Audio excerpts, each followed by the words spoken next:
부산대학교 병원 신경과 교수 박영은입니다. 말초신경은 중추신경계인 뇌와 척수로부터 기원하여 우리 몸의 전신에 분포하고 있으며 우리 몸으로 들어오는 감각 및 모든 자극을 중추신경으로 전달하고 중추신경으로부터 발현되는 운동 자극을 우리 몸의 근육 등으로 전달하는 역할을 합니다. 이러한 말초신경의 부분 또는 전체에 손상이 생기는 경우를 통칭하여 말초신경병이라고 합니다. 말초신경병은 침범되는 말초신경의 범위에 따라 단일신경병과 다발신경병으로 나눌 수 있습니다. 단일신경병은 외상에 의해 국소적으로 신경 손상이 발생하는 경우에도 해당이 될 수 있으나 하나의 신경에 대해 해부학적으로 또는 물리적으로 가해지는 지속적인 압박에 의해 발생하는 경우가 많으며 손목 터널 증후군이 대표적 질환입니다. 한편 다발신경병은 우리 몸의 말초신경이 동시에 광범위하게 손상되는 경우이며 주로 약물이나 당뇨와 같은 내과적 질환에 의해 만성적으로 노출되어 2차성으로 발생하는 경우가 대부분입니다.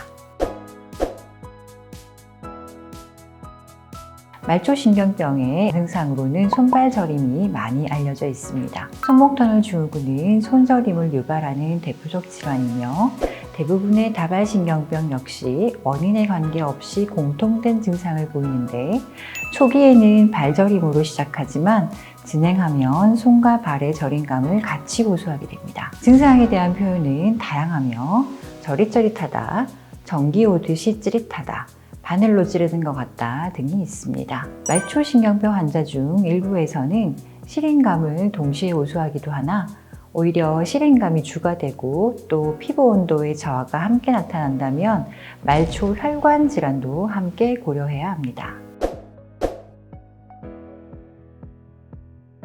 말초신경병의 주된 원인은 무엇보다도 당뇨입니다. 당뇨로 인한 신경계 합병증 중 가장 흔한 형태는 다발신경병이며 이외에 당뇨와 관계없이 생길 수 있는 손목 터널 증후군과 같은 단일신경병 역시도 당뇨 환자에서는 훨씬 더 높은 빈도로 발생합니다. 항암제 또한 말초신경병의 원인으로서 큰 비중을 차지합니다. 그리고 아직 결핵의 유병률이 높은 우리나라에서는 항결핵제로 인한 말초신경병이 드물지 않으며 만성적인 음주 역시 알코올성 말초신경병을 유발하는 원인으로 잘 알려져 있습니다. 한편 손목 터널 증후군은 손을 많이 사용하는 경우 반복되는 자극으로 인해 손목 부위 인대가 두꺼워지는데 이때 인대 아래로 지나가는 정중신경이 만성적으로 압박되기 때문에 발생합니다. 말초신경병을 진단하는 데 가장 중요한 요소는 합당한 증상과 진행 경과 그리고 연관되는 병력입니다. 문진과 신체 진찰을 통해 말초신경병이 강력히 의심되는 경우 신경전도 검사를 시행하게 됩니다. 신경전도 검사는 말초신경의 주행 경로를 따라 전기 자극을 주고 이에 대한 신경 반응의 크기와 전도 속도를 평가하여 이상 유무를 판단하는 검사 방법이며 말초신경병을 진단하는 데 필수적입니다. 이와 더불어 말초신경병의 원인을 탐색하기 위한 여러 가지 혈액 검사와 영상 검사를 병행할 수 있습니다.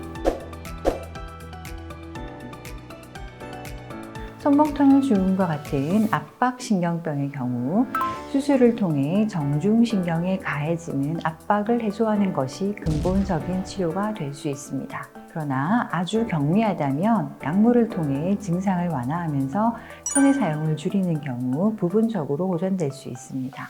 따라서 손목 터널 증후군이 의심된다면 정확한 검사를 통해 진단하고 중증도를 평가해야 하며 치료의 선택과 더불어 경과를 확인하기 위해 정기적인 신경과 진료가 필요합니다. 다발신경병의 경우 앞서 언급한 바와 같이 원인이 되는 내과적 질환이나 약물이 있는 경우가 많습니다. 대표적으로 당뇨에 의한 다발신경병의 경우 혈당 관리를 잘하는 것이 무엇보다 중요하며 항암제나 항결핵제에 의한 다발신경병의 경우 약물 치료가 완료된 이후에도 증상이 지속되는 경우가 많으며 마찬가지로 약물 복용을 통해 증상을 완화할 수 있으므로 지속적으로 신경과 진료를 이어나가는 것이 도움이 됩니다.